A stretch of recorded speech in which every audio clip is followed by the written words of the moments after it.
think we'll just give it a couple more minutes for everyone to come in.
I think we can start, yes.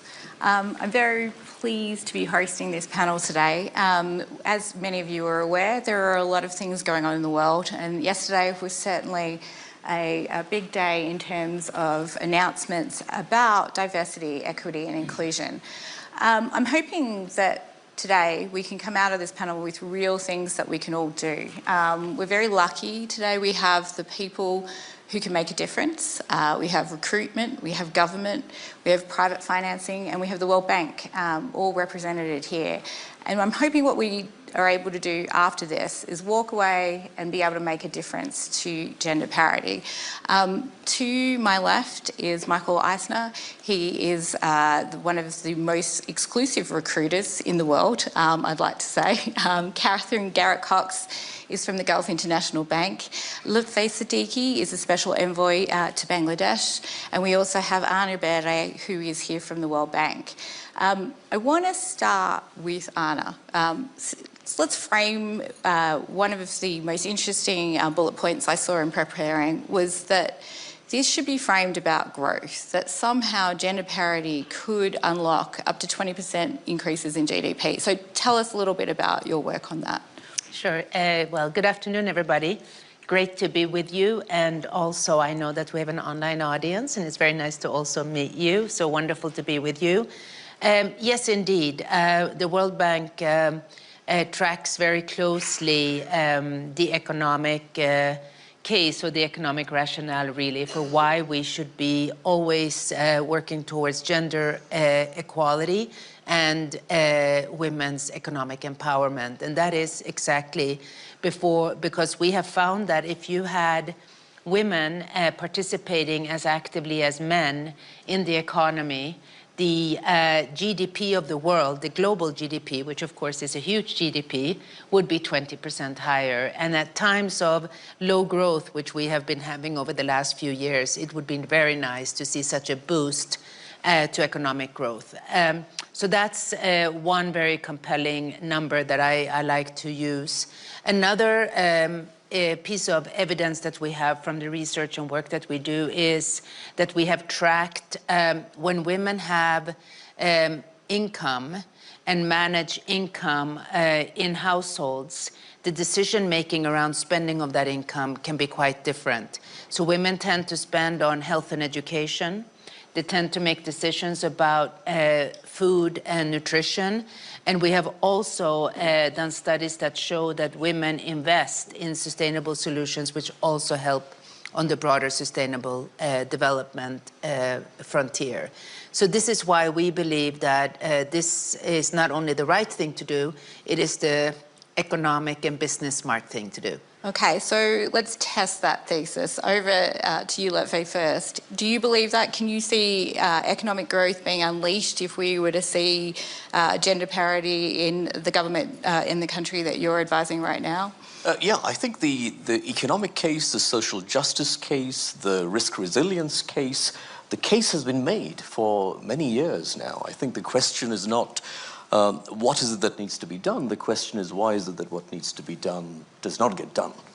And when I look at this year's the WEF report, particularly if you look at the South Asia breakdown of that, the region, the first observation, Bangladesh does very well for the region, even though it's dropped some points in recent years. It seems to top the region. But as a region, South Asia has nothing to write home about, particularly on one important aspect of it, which is the region seems to have done very well in the precondition to participation, which is healthcare and education. From a very low base, it seems to have done very well in getting that coverage done, I'm sure with assistance from the World Bank and others. So if that's 90%, then the actual participation is 60%. So what's going on? Why are women who are now healthy and educated still not getting into the workspace? And that is, I think, where we need to focus on. Less than half are actively participating in the workforce. And I think there are at least three dimensions on which this needs to be tackled. One is at the level of laws and policy.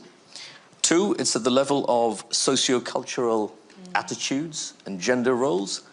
And three, if we do get them in the workplace, what happens in the microstructure of an organization? This is the behavioral, the conduct, the unconscious bias, the discrimination that occurs knowingly or unknowingly, where I think a lot of work also needs to happen. So in the arena of laws, for example, I mean, I don't know if people know when is it that women could vote in Switzerland? When? Not that long ago. Not that long ago. You know, it's fairly recent at the federal level. But if you look at Bangladesh, and I look at the list of laws, most of them initially were on the defensive side. It wasn't about closing gender parity, it was about let's not make it any worse. So the 2000 Act, Prevention of Oppression Against Women and Children Act, Domestic Violence Prevention Act, Child Marriage Restraint Act, Human Trafficking Act of 2012, the Prevention of Acid Throwing Act, Dowry Prohibition Act. These are all, none of these is going to actually improve the parity conditions. They're just getting us to not get any worse. And then you need laws that empower. So laws that allow for subsidies for education, health, and all of those things. The second factor I mentioned, which was about socioeconomic cultural norms, and this is not just at the gender level. When I look at the government that I'm now part of, the civil service, what is the appraisal process of that? Extremely non-inclusive. It's pretty much your boss decides what your working times will be. If I call you at midnight, you pretty much have to pick up the call. On the other hand, the Bangladesh women's football team are the South Asia champions 2 years in a row. Right. Could I get a round of applause for that? And clearly, when people see that, gender roles, perhaps perceptions can change. And then finally, on the behavioral side, once you get them in the workplace, what can be done? And there's a wonderful center that I'm affiliated with at London School of Economics, where they do a lot of work using behavioral science to make sure that diversity policies are actually effective and not just tokenistic. So I'm going to stop there for now. Well, I mean, it's a great view of the ground. When you, in your first statement, you're saying 60% are educated, but they're not going into the workplace. So let's contrast that with the top, the absolute top level of the boardroom. Michael, what's your feeling? Are you feeling pessimistic, optimistic? Are we getting any closer to parity from your perch? Just seen interesting numbers that show wherever we look at gender parity in the world, it's not on par. It's, if I look at Europe, speaking as a German living in Switzerland, see 34%, so let's say a third of the female leaders only in organizations. And this is after we had regulation imposed by lawmakers after years and years of talking that it will work on a voluntary basis because people will acknowledge the value. Personally, and from my education, I'm against regulation or against very tight regulation, but here we all who have seen it and observed it over the last decades must admit only regulation has started to change the dial. And today I think it's an absolute no-brainer that diverse teams, diversity of perspectives add to solve complex questions, lead to better results, translating into better financial output and outcome. And therefore I hope that the economic rationale behind it, not just feeling it's politically correct or something like that, will not turn the dial while we hear disturbing voices. Masculine energy that needs to return to a field where we know masculine energy at work anyhow, the tech industry. And so I would say I'm not pessimistic, but I'm a little bit concerned, and I hope that we won't give up on that path that translates the logic of diverse perspectives to better outcomes. I mean, before we get to the negative voices in all of their and all of their feelings, Catherine, you asked the question, why are we talking about this? Like, why is this still the case? I mean, why is it just not, you walk around here, look at this crowd in this room, why does this have to be this way? So why are we in this situation? I mean, frankly, I think it's quite embarrassing that we're sitting having this conversation in 2025. Thank you for coming to hear this debate. We want to hear your views, and we're obviously delighted that we're joined by so many people online. But actually, you know, you made the point about cognitive diversity, but to answer your sort of initial questions around, is it that we don't know what we can do? Is it that we don't know how to make a difference? Or is it that we don't know why? And I think the why, I mean, the business case has long been proven that more diverse teams, and it's not just gender, but I think gender is the glaring gap. More diverse teams perform better. I've seen it firsthand in the UK. In my previous role, we were the very first female combination of chairman and chief executive. We had a fully gender balanced board. Even in my day job now at GIB Asset Management, we're super proud of the fact that for a Middle Eastern organization, our gender representation is in the mid-30s across the group. In London, I have a gender-balanced executive team. It really matters, and I wonder if it's that some people think it's too hard. But, I mean, as I said, the business case has been proven. Gender-balanced teams tend to perform better, particularly if you're in a public company arena. Your valuation will be better. But I think, that there are some sort of tangible things that we can do. And I think, frankly, females in positions of authority and in a sense of leadership have a real sense. We know we need to pass that baton on. And I'd just like to come back to the reframing of this conversation, which is around billions for gender parity. It's not people, it's money. If we get this right, we need to reframe it from being a social problem to being an economic problem. And so I think, from a private sector perspective, there are perhaps a few things that we could just do much better. I think firstly, we all have a responsibility to invest much more in gender-inclusive leadership. We know that inclusivity is a huge theme of this year's annual meeting. What does that mean to each of us? What can we take away? What practical steps? Is it mentoring? Is it sponsorship? Is it shining a light on people that, we should be shining a light on? I think to your point about policies, procedures within the workplace, what do we champion? We have consciously really improved things like maternity cover, paternity pay, shared parental leave. Oh my goodness, it's made a massive difference as to how people want to come and work with us, but also how they want to stay. And they then recommend that their friends come and work with us. And I think very lastly, and maybe if we had to have a chance, we'll come back to it, investing with a gender lens. I mean, the embarrassing statistic is that in today's world, there are around 250 or so private sector strategies investing in a gender way. It equates to around $8 billion. You'd say, that's great. It's grown 30% in the last 2 years. The reality is, it's $8 billion out of $13 trillion. I mean, it's a microdot. So we have more to do, And when we walk out of the room, that's what we need to be thinking about. I think we need to delve further into this, and maybe this is the opportunity, right? What's happened in the United States and is prompting us to look at the why and to maybe reframe it. Is that a conversation, though, going on with CEOs? Are CEOs really looking at the why for gender balance and economic growth? Can you sort of reveal how you're seeing leaders of companies really believe that and implement it as opposed to the moral imperative? I'm going to start with you, Anna. Yeah, no, great. So, I mean, I think one interesting feature, of course, I'm very much focused on the developing and emerging market world.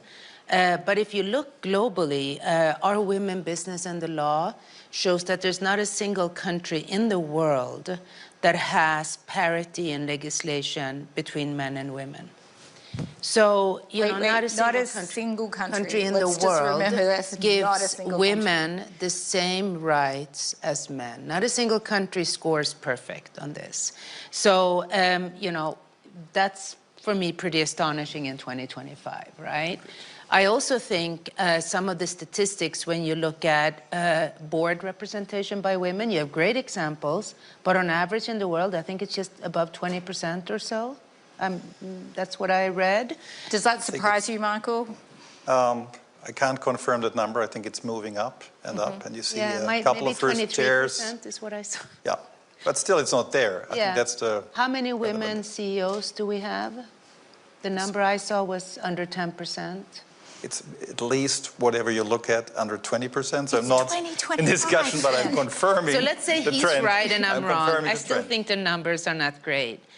But let me turn to developing countries, because it also picks up on a few of these issues of, you know, are we doing the basics or are we trying to push the envelope to actually advance? I see sort of 4 areas that really concern me when I look at some of the countries that we work in. One is there's insufficient spending in health and education in general for boys and for girls, but it tends to be the girls that suffer the most. So that's one thing I worry about. And with the economic growth being low, with many countries dealing with a lot of competing resource demand, health and education tends to get squeezed. So we need to pay attention to that. The second issue is that we've seen an increase, sadly, in gender-based violence. And this is really, really of concern because we see so many women who are affected by this, women and girls. So we need to also have those protective legislations. They need to be enforced, and we need to make sure we have the policies in place to be able to protect women and girls.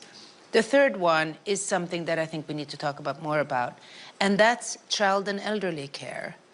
The numbers I have is that about 606 million women are out of workforce because of childcare, compared to 41 million men. And that women spend 3.2 times more than men on unpaid childcare. So, and I think this is interesting. Childcare, I think, is a global phenomenon. Elderly care is a huge cultural issue in many countries that we work in, where you take care of your elderly and aging parents. So it's just as important as childcare.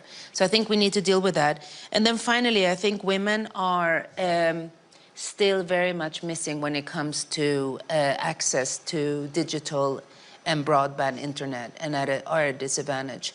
Just so you know, you may have seen it, we have come out with a new gender strategy, which we have set some really bold goals for ourselves. So by 2030, we want to connect 300 million women to broadband. We want to make sure another 250 million women, so on top of what we have access to social safety nets as part of their economic empowerment. And we want to make sure that 80 million women, incrementally more, have access to capital, because that way they also have access to resources to start companies. Well, let's talk about capital, right? So you've just laid out a picture for the developing world. What about in the developed world? I mean, how important is capital and where it flows? You know, Catherine, you talked a little bit about this, but how can we see money begin to talk and make a difference in terms of bridging this gap? I mean, I think, unsurprisingly, the role of capital markets is critical to this. And, you know, I think it takes different forms. I mean, there have been so many interesting initiatives but they've just taken a long time to scale. And as I said, at the start, 2025, I think this is the year where we've got to put some sort of real heft behind this agenda. And I think, the point is, it's not just because it's an economic imperative. And in a world in which is increasingly fractured and unhappy and untrusted, this is something that we can really lean into, and it will make a difference. It will unlock growth. There are some fantastic programs enabling female-led entrepreneurs. There are some amazing programs in Africa which support smallholders who are female farmers really get access to the right funding to support, their basic livelihoods. But it's just embarrassing, again, in 2025, that less than about 2% of funding goes to female-led VCs. And everyone comes to me and says, I'm about to launch the first female this and that. And I'm like, wow, this is actually quite scary. So, I think the point is, it's not just for our generation. We're all sitting here trying to make a difference, but it's not just for us. We're about to pass the baton over at some point in our careers onto, a sort of increasingly agitated younger demographic. So we better step up and do something. And for those of us who have daughters, I'm fortunate, gender balance, 2 boys, 2 girls.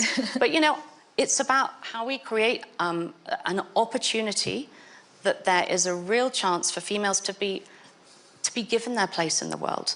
And, I get out of bed thinking, I want people around me who can be the best version of themselves. And I think there is such an unlocked talent. If we can just unlock half the world's population, how much better through capital markets, through policies, through regulation. I think if we sit here in a year's time and we've each done something, maybe we won't be sort of starting where we started. Well, in that vein, Michael, succession planning, when you're talking to the most senior people in companies, are they thinking about how to invest in women? Is the next generation being put forward as women? Is that, and how do you approach that? Are they able to frame it with the why? Why do this? Is it for their business? Is it for moral good? Or is it because they have a daughter? Which way is this going?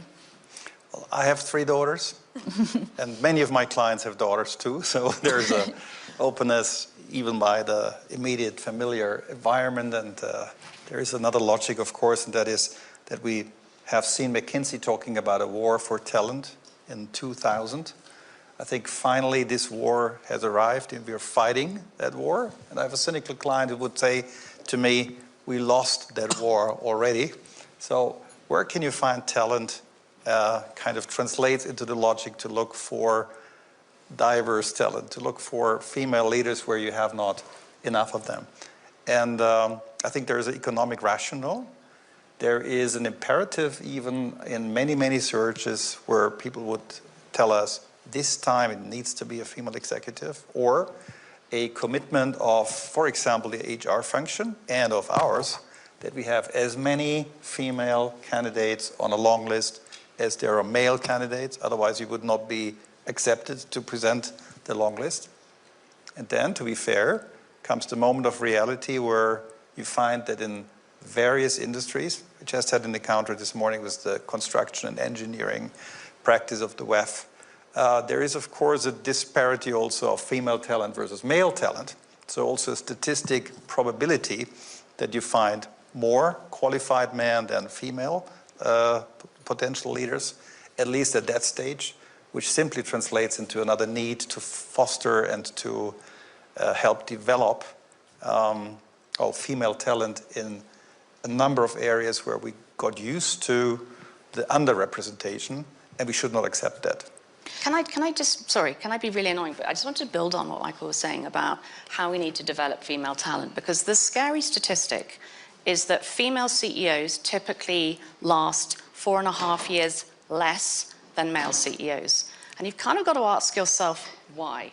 And I think the why is that very often, and maybe this is part of sort of what's going on in recruitment, female CEOs are very often injected into tricky situations. I think it's called the glass cliff, right? It's horrific. And somebody thinks that you're the solution and you're flung in the deep end. But there's something really going on about what is it that we're not doing to enable female leaders to succeed. And again, I think that's part of building the pipeline, the role that capital markets can play in really shining a light on this. But it's not just as simple as find the women and put them in. You've then got to wrap a supportive network around them so that they really succeed. And presumably the supported network would grow if the woman is in there in the first place to unlock the growth of the company. I mean, one of the opportunities we really are seeing when you move it away from a moral imperative to it's part of our business, if we do not conduct our business properly, is it becomes ingrained in the business. Is that the same in government though? So look, this conversation is very 2015 to me. We have to look at the second order issues. We're still staying too high up, I think. And one of the problems that I think we need to confront is that there has been elements of tokenism and virtue signaling in the way we've approached this. 2020, on the eve of Davos, I wrote an op-ed over here. The title was, "Why Too Much Virtue Signaling Might Hamper Stakeholder Capitalism." And if you look at, so for example, the percentage of women on boards, which, by the way, I think the 30% club in the UK was a huge achievement without regulations, entirely done voluntarily. Right. Then it went from 30 to 40 to, I don't know what the percentage is right now. And I looked at what is the percentage of women in the C-suite, in the executive. And then I looked at the gap between the board and the exco. You could, in fact, create a virtue signaling index around the world. And the countries with the widest gap are the ones that you could argue they've tried to parachute in people from the top, as opposed to really build an inclusive culture from the bottom.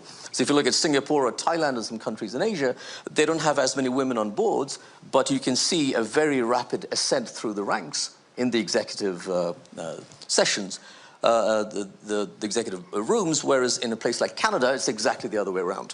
So we need to ponder and really have a think about the extent to which capital markets, some of the ESG scores are very reductionist. They look for a single score. And then within organizations, it becomes adopted by HR and compliance as a compliance issue, and all of a sudden you've defenestrated the manager who could have perhaps taken ownership of something like this. So we really need to look at that second order effect and see what's going on. Coming to Bangladesh and to government now, there is a role for government to signal very clearly that we want the gender lens or inclusion lens to permeate through some of the major processes of government. So for example, I think we and others do, when the budgeting exercise takes place across ministries, there is a horizontal look to see what the gender lens is of that budget. The reforms initiative that the interim government is doing in Bangladesh right now, there's a specific commission that's looking at parliament, constitution, elections. There is one on women's affairs that cuts across horizontally to make sure that the gender lens is represented over there. So you really need several turns of the flywheel at a systemic level. But I think the difference between 2015 and 2025 has to be we've got to get into the weeds and the second order effects. Well, that virtue signalling has already come up on a panel earlier today. The former US ambassador to the UN, Nikki Haley, made it very clear that white men feel like they do not get the jobs that they deserve these days in the United States. And the question really has to be, is the rest of the world going to follow the US this way, or will they go their own way? I mean, are we going to see a sort of split where there is almost a sort of argument about wokeism or virtue signalling happening in the US, but over in the rest of the world we move forward, or are we in danger of losing momentum everywhere else as well? And I want to start with you with that one, Anna. Yes, so I think that's a very interesting question, and I also think this is an interesting observation, that are you building from the ground, which is probably a more sustainable solution to make sure that you're grooming and nurturing, and I do agree that women have a responsibility to help women. There was a time when I think women felt very intimidated to help women when there were so few women, and then it became kind of a very vicious cycle around that. So grooming from the beginning, sponsors, mentors, providing support during different times in one's career, and making sure that just because you do a lateral move for a couple of years doesn't mean you can't get back in. And that's where I think career planning and making sure we understand that it's kind of a two-way street. Organization, companies have to help. The staff member or the person themselves has to also sort of feel where do they want to go. And I find many women I mentor often sort of say, oh, I don't know, I'm not thinking about my career. And I always say, please do. I was in your shoes once, and I kind of said the same thing. And it was other people thinking of my career. And then I realized, actually, I have to think about my career. So I think that's a very good point. I do think that it is different in different settings, though. The world that I work in has much more fundamental issues, and maybe that's why they feel 2015. Because we are looking at just social norms that are very, very hard to crack and to change. Or we're looking for just such inequality that it's very, very fundamental that we work on those before we can see what we need to see. Under our gender strategy, there's a 6th focus area that we're still working on. And we haven't been able to exactly articulate what it's going to focus and be about. And it's actually to develop female leadership in the developing world. And I think this is very interesting because we're doing a lot of consultations around this and we're getting a lot of really interesting input. But it's clear that there's no one track that you can use.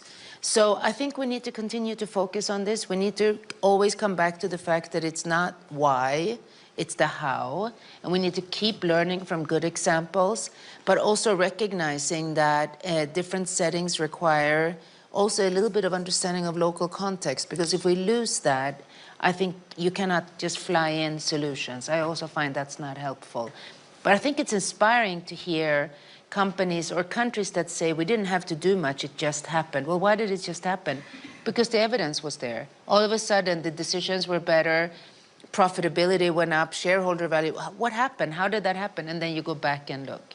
So not a very straight answer, except to say, let's learn from each other and let's not abandon this topic. We will have to probably come back to it because it's not going to be fixed overnight. Oh, I look forward to next WEF. We do have time to ask some audience questions, so just an ask from our audience, if you have a question, to please raise your hand, and we can get those in. Before we get to that, though, I'm turning back to you, Catherine. Do you think we'll see a divergence between the West or the US and populous countries, that there is this backlash from the rest of the world? Is that an opportunity, perhaps? Well, I get out of bed every morning thinking I'm an optimist. So I have to say, I think it's a massive opportunity.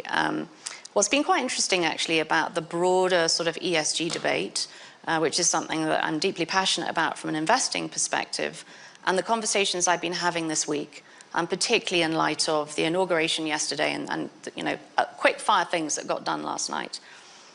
I don't think the castle on the hill has moved, but I think what's moving is the how and the where. And that's what I'm hearing. And that in itself provides a real opportunity for parts of the world. Is it going to be a sort of an East versus West thing? I mean, I would say this, but I see it every day. The opportunity in the Gulf region is massive. There's a hugely young population. Female empowerment is a huge economic imperative. It's driven right from the top down.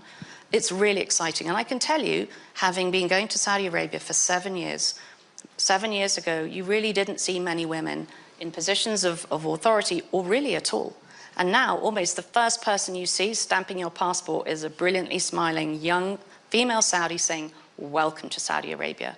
And so I think that what's actually going to perhaps limit some of the issues in the US will be something that developing, emerging, forward-looking economies and countries are going to grab with both hands and run really hard. And that will mean that the flow of capital to some of those countries is also going to follow. Fun fact, I'm actually trying to get a football match between the Saudi and Bangladesh team. Let's see who True wins. story. Okay, that's a plea. Can we please get the Saudis to play the Bangladesh in football? That's what we're going to get out of this in panel. Bangladesh. I'm turning to the audience now. Do we have any questions? Okay, if not, I have. Here we go. Do we have microphones? That's one there. There we go. If you could please state your name too and the representation. Thank you. My name is Claudia Valladares. I'm from Venezuela and I'm part of the social innovators from Schwab Foundation. I agree with everything that you have said, but despite everything, the numbers, the statistics, the reality, the rationals, human on economics too, there's still a lot of people against, well, at least in my opinion or in my personal experience, mainly men that are against this type of gender parity when it's associated with political arguments that many governments has been used. So it gets into the politics of the polarization of both sides, and when some of them, these extremes, take it as a flag to regulate, probably exaggerating some things or using language that are not very inviting everyone to be inclusive, all of this fight starts. What would you have to say in order to try to fight that type of, battles are empty? I think if we're answering that question, it's almost as if what toolbox do companies need, or leaders of companies, or leaders of government, or anyone building their own business to define why gender parity is so important, regardless of the politics? Like, what do we need to do to empower people with the language they need to describe that, the why? Again, going back to what you said, Catherine. I mean, when you speak to leaders, to people who want to start their companies, what are the words that you give them that are not about the morality, but about what it'll do to their business? I mean, I think it's dangerous when it gets taken on a political journey, because that is often very emotive and it ends up in a bad place. I'm a great believer in do it and prove it rather than shout about it. And I think if there was more of that attitude, so just prove it by example and demonstrate that it works. And you can crowd in the best talent. I mean, it is such a magnetic drive of talent into your organization. And I think to your point about, is it the pipeline at the bottom? Is it the sort of drive from the top? You have to have both. It's not an either or, it's an and. And if you get that and, you get a massively powerful example. But, there are some people that honestly just were born skeptical. So let's not be one of those. Lotfi, did you want to jump in? Yeah, I just want to say that, so as you said, when it's polarized. You can't have a rational argument. The antidote to virtue signaling is not no signaling, it's credible signaling. People just have to be sincere about what they do, and everyone needs to have their own theory of change within a company, at a country level. So if people feel that DEI is the wrong way to go, well, what is your alternative theory of change? And maybe we can learn some from that alternative. But to throw the baby with the bathwater, to say, though, because it was done, in a tokenistic way, in that instance, I'm going to give up on that altogether, that is a silly way to go. Follow up on that. Are you optimistic enough to believe that there is an alternative route of change coming from some of the people that are saying DEI is not the way to go? I guess. That's for you. Yeah, I think it became toxic, as has ESG. And there are some wrong reasons for that and some right reasons for that. But I'm more interested in what is effective. How do we get to the result as opposed to the label? Michael, the companies you're speaking to saying the same thing? Yeah, I would be also more optimistic than I understood your question with regards to the political noise we hear. And I just, from the first 2 days here in Davos again, I hear many leaders saying something like, politics are short term, we need to think long term. And the business of business is business. So what helps business to succeed? There's a lack of talent. There's the acknowledgement of diversity creates better outcome, even more so in a world that is identified, without any doubt, as increasingly complex.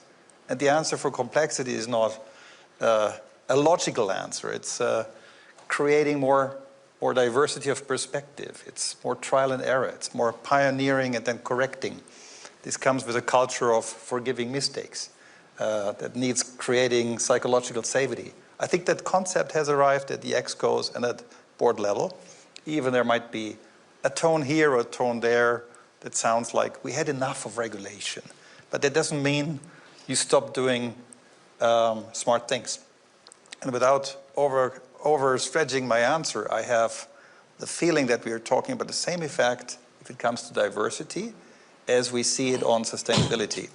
It's less so about being politically correct, but to do the right thing.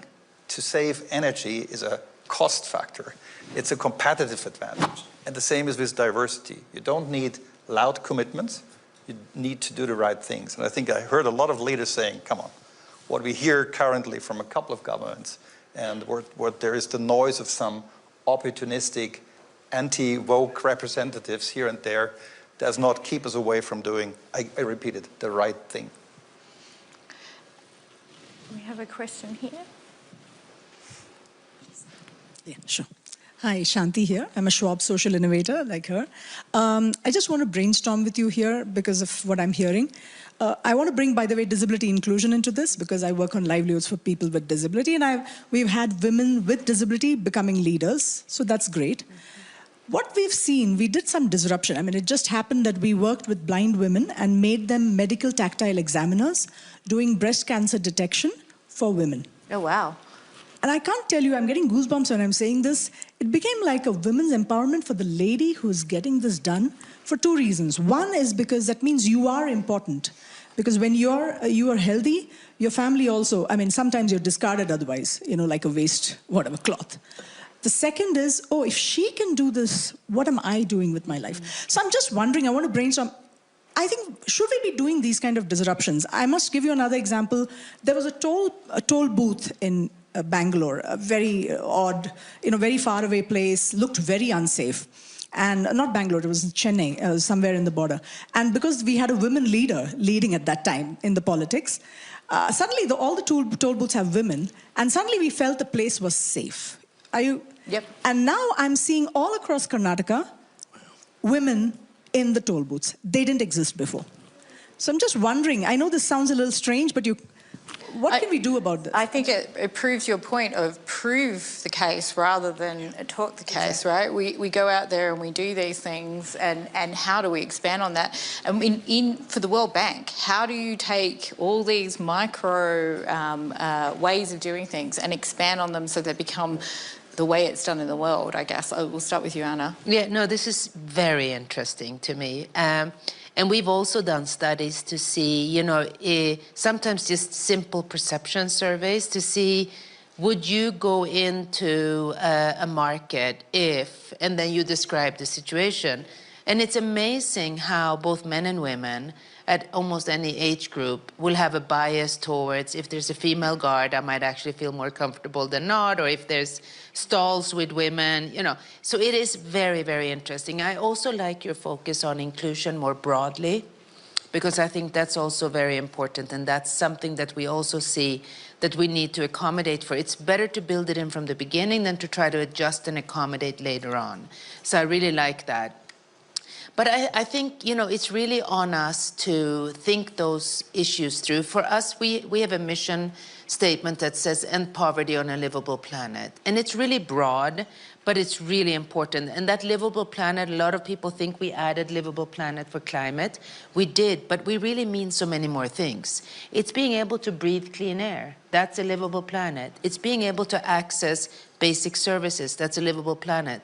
So this issue of gender equality, inclusion, ensuring that people who have a disability have exactly the same opportunity is really important for us. Otherwise, we can't meet our mission. Now, that may sound a bit idealistic, but that's we are the World Bank Group, and we believe in development and inclusive development for all. So we're going to keep pushing it. I love the examples because I use those very much to also inspire trust and also ambition, frankly. If others can do it, maybe you can do it. And Luffy, you were going to jump in, but I just want to make sure we are trying to say it's not going to be good enough if only white women have top jobs. Only, you know, it's only the Western world. So this inclusion part and making sure that, you know, we can, is that where we're headed to, right? And can we do it, Catherine and Luffy, like, how does inclusion inform making gender parity stronger, I guess, and less likely to attacks? Oh, you go. I wanted to combine it also with a bit of a policy perspective. So it's going to get tougher because technology, and I know AI is a big part of what we're dealing with right here. So if you take in Bangladesh, one of the success stories for gender empowerment was the ready-made garments industry. Women were working in there. And then you have now a phase where volumes and revenues multiply, but the number of workers remains stagnant overall, and the number of women are down. There's been a defeminization of that workforce. And I don't know with AI if that's going to get exacerbated or not. So the policy challenge will only get worse. And I think we need to really combine this with the skills agenda and the funding agenda that's targeted at women. And I go back to, for example, the Grameen Bank and the microfinance project that Professor Yunus and others had worked on, which have clearly demonstrated that you get better household financing through women. That's great. And Catherine, just last word to you, because we have a very special guest who's going to come up onto the stage to give us some takeaways from this panel. So last word to you, Catherine, like how do we ensure inclusion is part of that equation? Well, I think actually I would segue straight to Celia because I think she's going to have the answer as to what we should do next. Yes. This is Celia from the World Economic Forum. So we walk away from this with things we can actually do for everyone in the room and watching right now. Thank you so much, Leela, and thank you so much to our panelists for this really, really engaging and enriching conversation. I think there are a few points that stand out here. First one is the economic gender gap is real, it's very big, and we're making very slow progress in terms of closing it. So any way that you cut the data, you'll find a gender gap, whether it's in labor force participation, informal employment, senior leadership, the pay gap, VC capital, wealth, all of it. In looking towards how to close this economic gap, yes, so we have to continue looking at what we can do in terms of the workforce, and so labor markets will stay important. But at the same time, we need to broaden the view as well to look at what can we do in terms of capital markets, and what can we do in terms of innovation ecosystems to make sure that women have a much richer opportunities in terms of economic participation. And as Lutfi was saying, we need to do all of this in, going beyond the tokenism and doing this in spaces where we can have real and sincere conversations about what works and what doesn't work. And as we said, I mean, the good thing is that all of this adds up to better growth. We talked about the reframe, and as the panelists said, I think the business case has been made many times, and in the gender space is often an argument. But I feel when it comes to, we're all looking for new ways of generating growth, of catalyzing new growth and getting better growth. And I feel like in those spaces, gender parity is not often offered as a solution. So maybe this is also something that we can take into other spaces, into the macro conversations. Now, at the World Economic Forum, we've launched the Global Gender Parity Sprint to 2030. So this is 5 years of acceleration towards gender parity, of course, on a multi-stakeholder platform with all the partners that we usually engage with. And in 2025, we will continue to tackle the traditional gaps in the workforce that have been long-standing, but we're also hoping to push out the frontier in terms of the gender parity in capital markets, looking at what does it look like to embed gender parity in the tech transition, what does it look like in the green transition. And we very much hope that we can work with many, many of you, and very grateful, of course, for the collaborations that are already ongoing with many of you who are represented on the panel. Thank you so much. Thanks so much, Celia.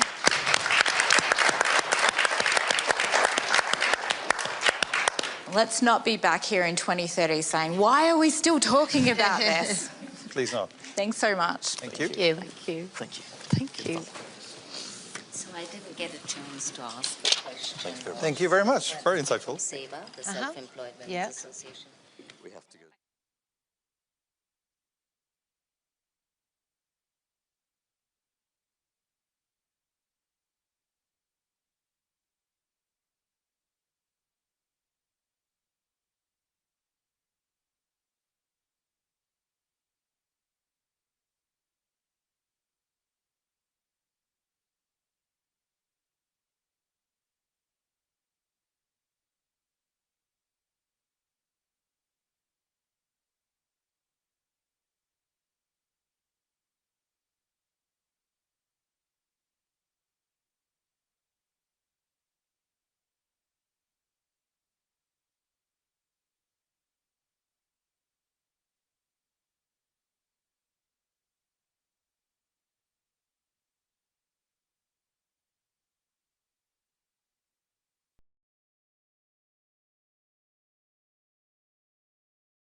life depends on movement.